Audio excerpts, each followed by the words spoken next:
Good afternoon, friends. Myself, Sainath Lambade, and today we are going to discuss about the spinal cord. Spinal cord is the posterior most part of the human brain. It comes under the central nervous system. So, this is a part of control and coordination. So, we shall see about the spinal cord. Spinal cord is the part of central nervous system and forms the lower extension of the medulla oblongata of the brain. So lowermost extensions of the medulla oblongata, as you know that medulla oblongata is the posterior most part of the human brain, and followed by this medulla oblongata that is continuous in the form of spinal cord. Like a brain, it is covered and protected by the bony covering and membranes. As you know that human brain is covered under the bony box that is called as a cranium. So as like a bony box, like a cranium, the spinal cords has been covered with the help of bony covering that is called as a vertebral column. That is called as a vertebral column. So the spinal cord is covered or protected by the bony vertebral column and membranes. It lies within the neural canal of the vertebral canal column and is surrounded by the three meninges. So these membranes are there, three meninges membranes: dura mater, arachnoid mater, and pie mater. As you see in the human brain is also having a covering of this dura mater. Dura mater is the outermost covering, middle one that is the arachnoid mater, and innermost that is a pie mater. Innermost is the pie. As similar in the brain, it is also protect the spinal cord. So you know that dura mater, arachnoid mater, and pie mater. The cerebrospinal fluid CSF secreted by a pie mater forms a fluid of a cushion. This CSF fluid, as you know, that cerebrospinal fluid plays a very important role in giving the nourishment to the human brain, providing oxygen to the human brain, as well as it plays a role of shock absorbing. So it is a fluid of cushion around the spinal cord, within it, inside the central canal. Around the spinal cord, it plays a role of cushion, and it is also present inside the central canal. Externally, the spinal cord appears as a long cylindrical rod. The spinal cord appears as a long cylindrical, means rounded rod type, length in the female that is about 42 centimeters. Mainly the length of the spinal cord has been found in the female, that is a 42 centimeter, and in male that is a 45 centimeter, and broadness or breadth that is 2.0 to 2.5 centimeter broad is mainly found in the spinal cord. During the embryonic life, during the embryonic life, spinal cord and vertebral column are of equal length. Whenever the development of embryo that is going to be carried out, at that time the length of spinal cord and vertebral column are equal length. But after the birth, vertebral column grows at a faster rate. When the child is going to be birth, at that time what happens, that time this vertebral column will grow faster to the spinal cord. So that is having a growing faster. Vertebral column grows faster as compared to the spinal cord. It stops growth at the age of 4 to 5 years of age. The growth of the spinal cord has been stopped at the age of 4 to 5 year of age. Spinal cord begins at first cervical. Cervical means that is the region of a neck region, means first vertebra of the spinal cord, that is called as the first cervical vertebra, and terminates to the point of conus medullaris. That's terminated at the point of conus medullaris, at the level of L1 and L2, lumbar 1 and lumbar 2. As I will see here diagram that is formed at the terminating point that forms a cone type structure, and this cone type structure is called as a conus medullaris. Conus medullaris. So the question, if the question arises to you, where do the spinal cord terminate or end of the spinal cord, that take place at the conus medullaris. As ninth point we are going to discuss, conus medullaris is connected to the coccygeal, that is the last vertebral column and vertebral column, by a fibrous connective tissue derived from a pie matter called as a filum termini, called as a filum terminate, that is called as a filum terminate, the last end of the spinal cord, end point of the vertebral column, sorry, that is known as a filum terminate. This epidural space, the space is between vertebral column bone and dura mater, that is outermost covering our outermost layer of the spinal cord, dura mater and vertebral column, that are having a little bit space, that is called as a epidural space. Spinal cord shows two swellings. If the question arise, two swellings, two uppermost swellings are mainly found at the length called as a cervical and lumbar swelling. If the question arises you, please tell the, or the question arises you, where are the two swellings mainly found in the spinal cord, that is cervical and lumbar swelling. Cervical is in the neck region, lumbar, that is the abdominal part, there are two swellings mainly seen in the spinal cord. 31 pairs of spinal nerves arise from the lateral side of the spinal cord. From the lateral side of the spinal cord that arises about 31 pairs of spinal nerves. This is also mainly likely asked question.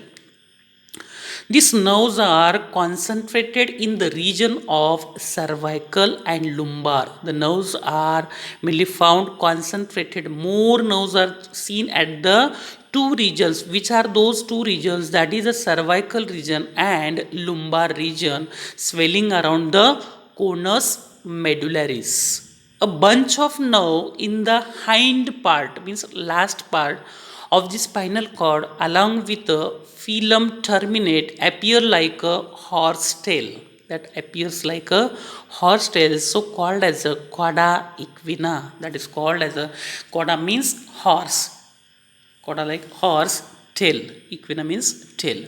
The spinal nerves are mixed nerve. If the question asked to you, how are the spinal nerves? All the spinal nerves are mixed type. They, what is meant by mixed type? Mixed type means they show that both the two nerves are present in, that means sensory as well as motor nerves are present in similar one thing, that is called as a mixed nerve. So mainly the spinal nerves are mixed nerve. They show the both the neurons in that, carrying the that sensory neuron as well as motor neuron, and these are wrapped by or covered by the connective tissue, that is called as a dense connective tissue, that is called as a dense connective tissue. Followed by this we are going to discuss about the TS of spinal cord. We are going to discuss about the TS of spinal cord. The spinal cord is dorso-ventrally flattened. Spinal cord is both the side, the spinal cord is dorso-ventrally flattened due to the presence of deep, narrow posterior fissure and shallow broad anterior fissure. As I will show the diagram for you, how do the spinal cord is dorso-ventrally flattened, that is a dorso-ventrally flattened. So because of this fissure, this is a posterior fissure and this is a anterior fissure, that's why that is showing a posterior or dorso-ventrally, dorsal side as well as ventral side, they are flattened. Third point, A central canal can be seen in a center. Fissure divides the spinal cord incompletely into right and left side. As you know, we'll see the diagram. The fissure does not completely separate the spinal cord because there is having the presence of gray matter and centrally placed the central canal. That because of that the spinal cord is not has been divided into two parts.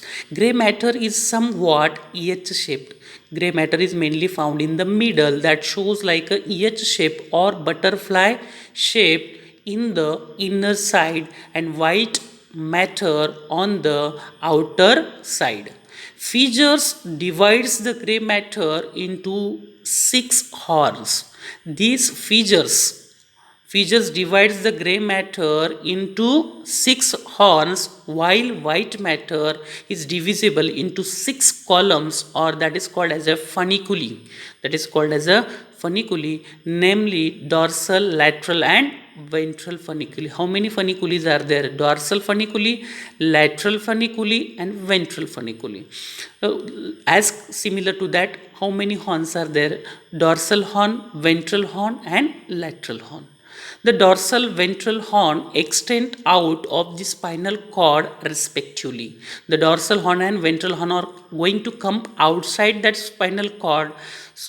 The association or interneuron lies inside the gray matter. The associated or interneuron that lies inside the gray matter, they receive the signal from sensory nerve, and that integrate that information and direct the response towards the motor neuron lying towards the ventral horn. Motor always lies at the ventral horn, sensory always lies at the dorsal horn.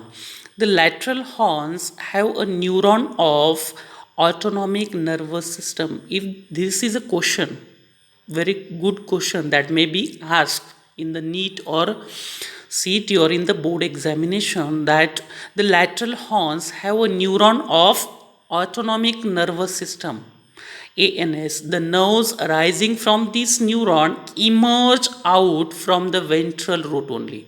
Whatever the nerves that are arising from these lateral horns, they are that have been emerge out from the ventral root of spinal nerves.